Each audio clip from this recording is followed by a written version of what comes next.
Hi folks! It's truly fascinating to see how laptops became such a necessity in our everyday lives, especially in the last couple of years following the rise of remote jobs. If you think about it, it's our go-to device for work, study, content creation and entertainment. You name it, pretty much all in one. That is why it's crucial to know how to select one by knowing all the little aspects that many people just don't know about. Now, the laptops market has changed significantly for the better in the last 5 years. Even on a budget, you can get a powerful device with a nice and color-accurate display, compact ergonomic design and great battery life, which was not quite possible just a few years ago, when even for $1,000 you could have ended up buying a bulky, noisy laptop with an awful display, overheating issues and extremely short battery life. I should know because I've been watching and studying this market very carefully since I was 14 years old, and personally changed about 40 laptops at the very least, just because I like to try out new technologies, compare them,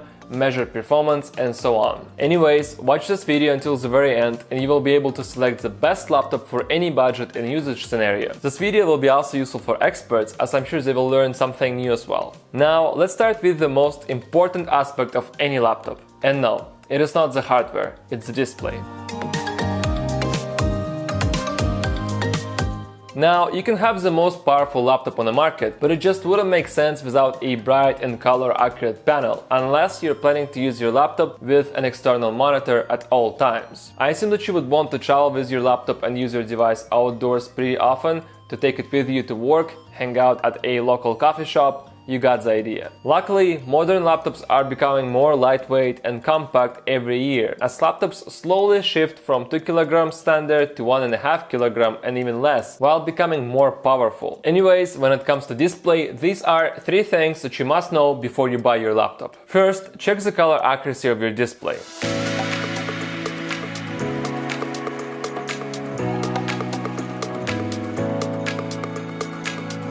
First, check the color accuracy of your display. The panel itself should have at least a 100% sRGB color gamut, which is a standard for a good display. If you see 70% of sRGB or less, just pass on that one, okay?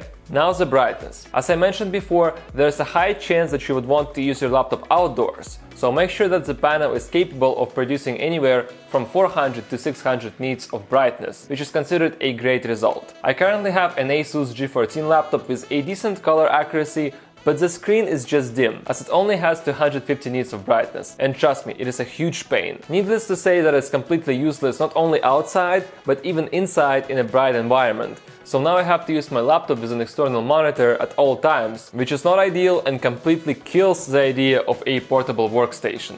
So don't repeat my mistakes and look for 400 nits of brightness or more if you want to work outdoors, and make sure that your display has 100% of sRGB color space. I've also ordered the most powerful tablet in the world right now with specs of a laptop, so if you're interested in a full review of this machine, please subscribe to that channel and stay updated, as we will go over that little baby in a few weeks. Now, the final aspect is the panel type that you would want to get in your laptop. The industry has a few options. It could be an IPS panel, which is great and works for most people and has decent color accuracy and great viewing angles, but we also have an OLED, and it's definitely a better panel type, especially since it's becoming more affordable and widely available this year. OLED panels, or OLED, not sure, have many benefits, but the most noticeable ones are richer and more vivid colors, perfect blacks, 130% of sRGB color gamut and much better power efficiency, which naturally leads to better battery life. So you have 2 great benefits in one. You won't have to check the color accuracy percentage on an OLED display. They are all great when it comes to that. When it comes to choosing between IPS and OLED, I would always pick the second. I also recommend going for the laptops with high screen-to-body ratio, as it looks much better aesthetically. Let's conclude. You would want to have 400 nits of brightness or more, 100% of sRGB color gamut and preferably an OLED panel, though IPS will do as well. Especially if you're working with Adobe ecosystem like Photoshop, Lightroom, or just doing photography or filming and video editing in general, you would want to have a color accurate display in order to get your work done.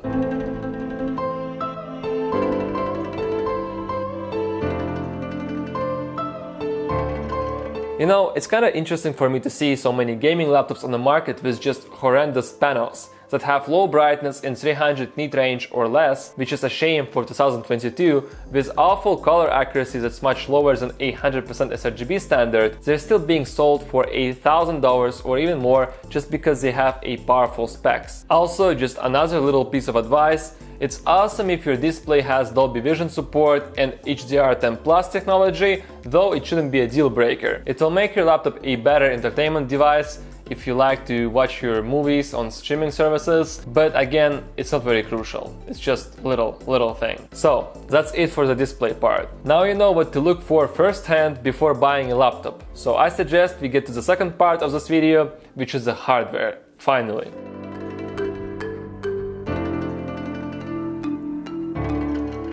Not everybody knows this, but Intel hasn't been a leader in the CPU industry for quite a long time now, right after AMD introduced their Ryzen chips to the world back in 2018. They offer much better performance compared to Intel counterparts and cost less as well. So I suggest getting a laptop based on AMD Ryzen processor. For a budget laptop, I would suggest looking for a Ryzen 5500U or 5800H, or for a more powerful 5900HS if you're looking for a mid-range device. When it comes down to GPU, which is a graphic card, you don't really need to go for RTX 3070 or higher, and for most gamers, 3060 would do just fine to play on a medium-high settings games with 60 FPS on pretty much any new title. I like to play Control or Red Dead Redemption 2 on my laptop, but even the budget RTX 3050 Ti would satisfy for that.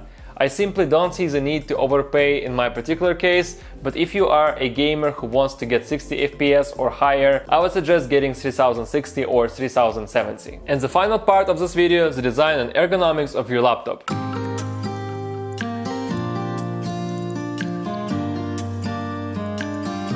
The technologies are advancing so quickly now that we have an amazing hardware that can give you all the power you need to do your editing, work with demanding applications, and even provide a console gaming experience in a sleek and thin body. Just look at the Asus Flow laptop series and the recent tablet and you will be surprised. I guarantee you that. I would rather go for a slim, good-looking device that I could easily bring anywhere with me in my bag without even noticing it there than having a bulky and ugly laptop. After all, the good laptop should have great portability, and it's also more enjoyable compared to the bulky gaming laptop, especially considering that many of them have a weird, childish design with RGB lights sparkling out of everywhere, which is really ridiculous. Personally, I won't even dare to take a laptop like that to a business meeting or to go sit in a coffee shop. I would be just embarrassed, to be honest. So I suggest looking for a well-designed machine that ain't screaming to everybody that it was made for gaming. Even if you don't plan to use your laptop outdoors much, it's just nice to have a minimalistic and slim device. You never know when you might want to take it with you. So just think about design and how it looks like beforehand. So yeah, that's pretty much a wrap for this video. I hope you enjoyed it. I have more informative tech and financial videos on the list that I'm planning to release somewhere this month. So I'm asking you to support this channel by hitting the subscription button and liking this video. Thank you so much in advance, and I hope to see you next week.